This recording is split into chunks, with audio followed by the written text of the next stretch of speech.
everybody, my name is Katie and we are here at SeaQuest with Flash, our two-toed sloth. He's about 4 years old and it's actually a misnomer calling them a two-toed sloth. They're actually a two-fingered sloth. If in a few minutes you can get a good look at their feet, you see they do have 3 toes. 1, 2, 3. Then if you look at his hands here, he only has 2 fingers. And you can tell he's hanging upside down right now. There's a really unique feature on sloths. They actually have their organs hanging from their abdominal wall so that it doesn't crush their diaphragm, so they can still breathe while they're upside down. And right now I'm feeding him a mixture of grapes, apple, cucumber, romaine, and we've got some steamed sweet potato in here. Occasionally we throw in some butternut squash, some blueberries. Every now and then we'll offer him a hard-boiled egg. And a unique feature for these guys is that they actually don't have their front teeth like we do. They only have their canines, which are their sharp pointy teeth, and then some molars in the back. And you can definitely get a good shot of that while he's eating. Some pretty sharp teeth in there. So they're in South America. They're in the northern regions of South America. And they will be primarily north of the Amazon River.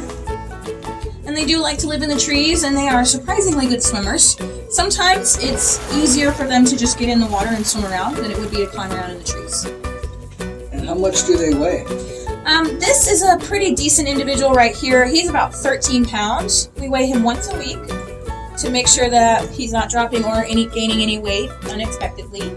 And we do keep our vet up to date on that. She's got a file that she can see exactly what he weighs at any given time. And she's actually the one who helped us came up with his diet. The fur feels really cool. It feels like bristly, but yet clean and soft. It feels really soft, kind of like a brush, like a paintbrush. Yeah, it's exactly how it would feel, like a paintbrush. And they actually have a special groove on their hair that helps collect moisture.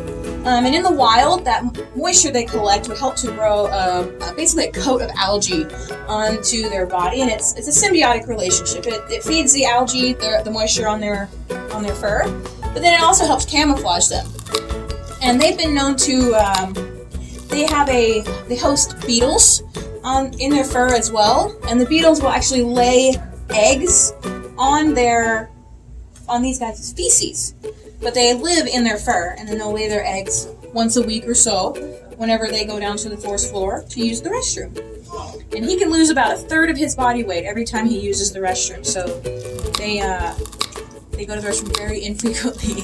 Well, maybe you said it, but I know that we've got him here, and you kind of prepare his food. But in the wild, what kind of food would they eat? So he's what we would call a foliivore. That means that he primarily is going to eat leafy things. He will occasionally eat. Do you want to eat some of your leafy greens today for us? No, he wants to see if there's anything left that's sweet. They primarily eat leaves. They will occasionally eat an insect that might happen to be on there, and I know that there has been a couple of reports of the occasional lizard or egg being eaten as well, but it's very, very rare for that to happen. And they talk about animals being nocturnal or not. You see, what kind of... So this species of sloth is actually nocturnal. The three-toed sloth is diurnal, which means awake during the daytime. So he is primarily going to be awake at night, and they have, which is okay for them because they actually have really poor vision. Being awake in the daytime is not so great because that's when predators are awake, so you don't want to move when predators are awake.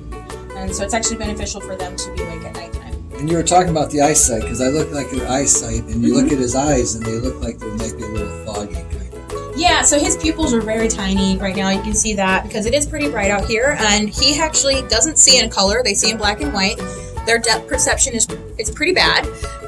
In the wild, they've actually seen male sloths trying to fight for dominance 5 feet apart from each other because they thought they were actually next to each other, but their depth perception told them wrong. So are these guys like hang out with other sloths, or are they pretty independent? They're pretty independent. They will come together for mating season, and I believe it is this species of sloth. See how he grabbed his food? He's like, is there another option here? I believe it is this species of sloth where the female ovulates for only 3 hours at a time. So the females will actually send out a call. It's basically a scream. And when they hear that, they know, okay, I have a very short window of time to be able to make it to her. And so that's whenever they go swimming or they'll get to the ground and try and make it to her as Did you fast say as a possible. sloth can swim? They can swim very quickly. They can swim about 3 times as fast as they can move in a tree. Oh, wow. No, he's just going to eat it like a pro.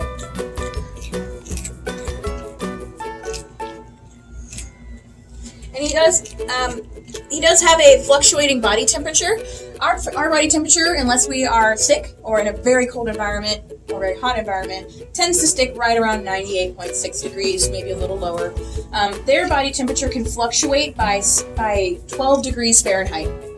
So they rely very heavily on their environment for their body temperature. So that's why we have heat lamps up there for him. He does have an amazing sense of smell, so he does know there's food there, but as you can see, his depth perception is a little challenging for him. See if he'd reach for it. There you go. Now you can see his fingers.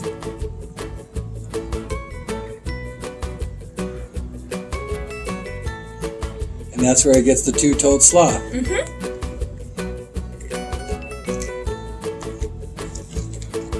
And they have a 4-chambered stomach. So, like I said earlier, it can take about 30 days for their food to go from one end to the other. And that is because they have a 4-chambered stomach and they want to get as many nutrients as possible out of the leaves they eat, because leaves are not that nutritious.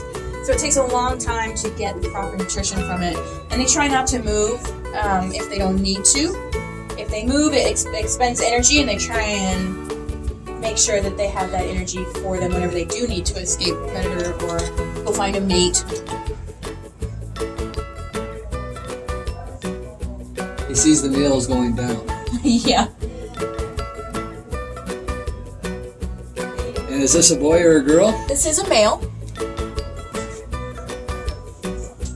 And he's going to go right up there to lay down underneath his heat source so that he can start digesting his month-long process of digesting food. Now, just looking at them in nature, is there an easy way to tell a male from a female?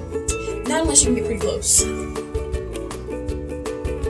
There's no color difference or anything like that. They don't really have sexual dimorphism that you can see from far away, which is where most people see them from in the wild.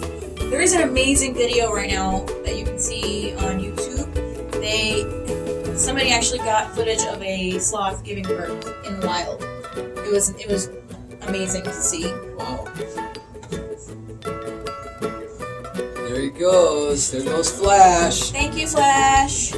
Enjoy your nap.